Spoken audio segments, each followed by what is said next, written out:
The point of estimating is to predict how long the production of the various deliverables will take so that you can build an initial project schedule. Although schedules are often mistaken for project plans, in fact, a schedule is just the one part of a project plan, because as per PMI, you have various other things which comes in the project plan. You have your scope, you have your quality processes which should come in the project plan. So it is one part. The key rule to remember when estimating time is this: the person who will actually undertake a given piece of work should create the estimates.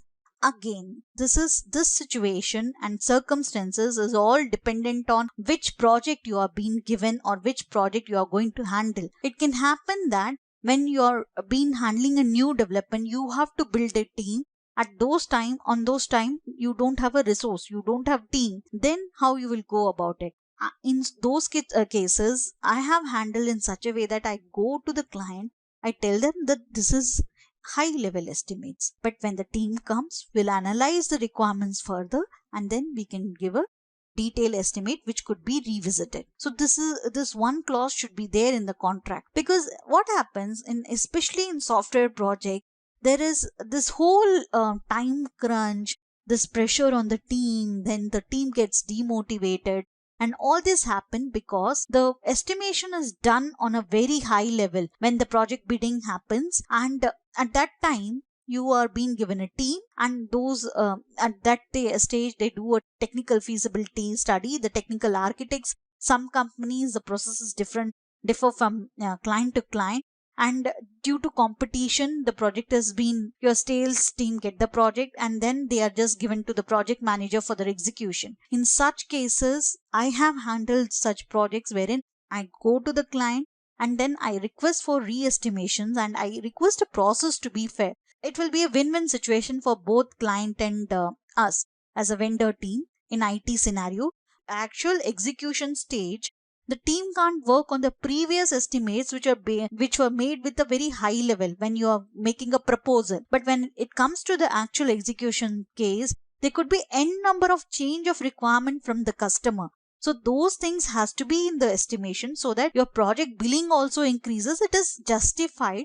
And trust me, if you go and talk to the client and explain them the process and the quality which can get impact, they will understand. So here the project manager has to handle it through their contact and their negotiation skills.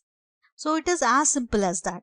If you're trying to estimate for work that will be performed by more than one person, that sub team needs to agree on an estimate together. So I have done it, because if you just put an estimation as a project manager, and neither, I have seen those project managers that neither you share it with your project leader nor your team members who are going to actually do it, then it is a disaster, because then client, you will be on some page, then the client will be asking you the deliverables, and it is a mess.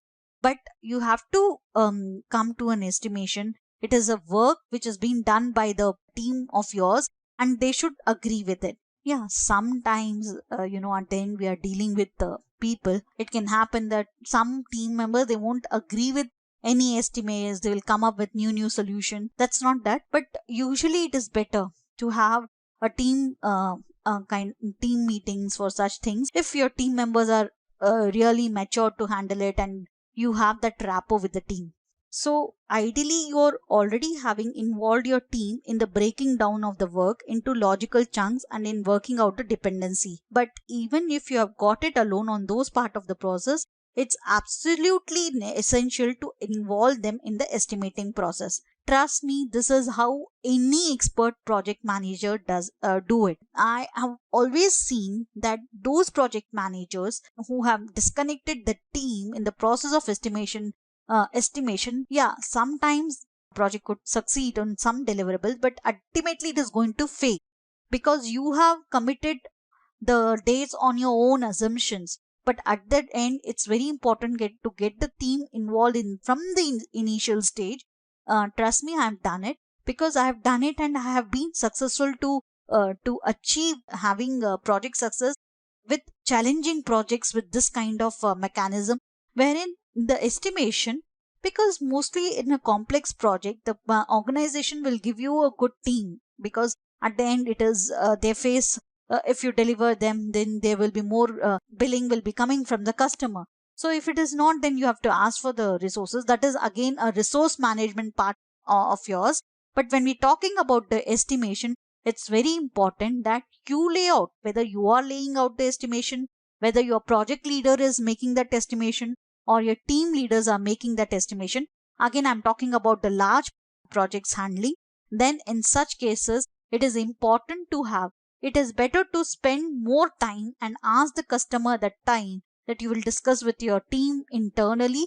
You need to discuss those estimation once they are aligned, because most of the time, I will be really, I'm happy to share this, that sometimes, because sometimes we don't go to that detail as a project manager, they also have certain set of insights of the project. Like they will give inputs on the assumptions, they will give you inputs on the dependencies. When you're discussing those estimates, it helps. So why is this so important? Because estimates needs to be realistic. More than that, estimates needs to be realistic for the people who will work with them. How would you feel if someone come along and told you that the work you're going to do is going to take 1 week? If your project manager is lucky, then he is magically guessed as an achievable estimate. If he is unlucky, as you feel right now, he's gotten deadlines forced on you and he is going to be unhappy because you are never going to get the work delivered in a week. So trust me, these are the certain things which are overlooked by the managers due to pressure from the client. We are not doing it deliberately, but due to pressure from the client, we always give some ballpark. Sometimes we give some ballpark image, but it is ballpark deadline date. That's not going to work out in practical situation. It is very important to handle the client. If they push for certain deliverables, they say, yeah, certain cases it could be urgent business requirement from the client. That time you need to do it. Your team has to stretch and they need to deliver. But certain times it's important to tell the customer that no, this is not going to happen, because they will always, because it's their job from the client side. They'll say, I've paid you money, now you give me my product. But it is important to evaluate the project dates and dates given by the customer. If it is given, it is very important to have them on the same page. So once you get involved the right people on your task. But how this estimating process actually work? So first of all, there are few techniques which work. Like it, all organization have their own template for estimation, and there is certain templates, and also certain projects they use FP method and complexities method. So there are various way. A few averaging techniques are available. You can choose the one you prefer. The options vary in complexity, but two simple equations are, you have to choose one most optimistic estimation and least optimistic estimation and divide it by 2. This is just the average of the longest and shortest estimates. So you can also do that. You can get your expert leads doing the estimation and get this average. Or there is second equation, that most optimistic estimate, it has to be added to 4 times to the most likely plus least optimistic and divided by 6. This point, it gives extra weight to the most likely estimate. Probably a more task once you have obtained your estimate is to work out how you feel about them. Your own gut feeling. As a project manager, you have experience that will also help the reliability of the estimates.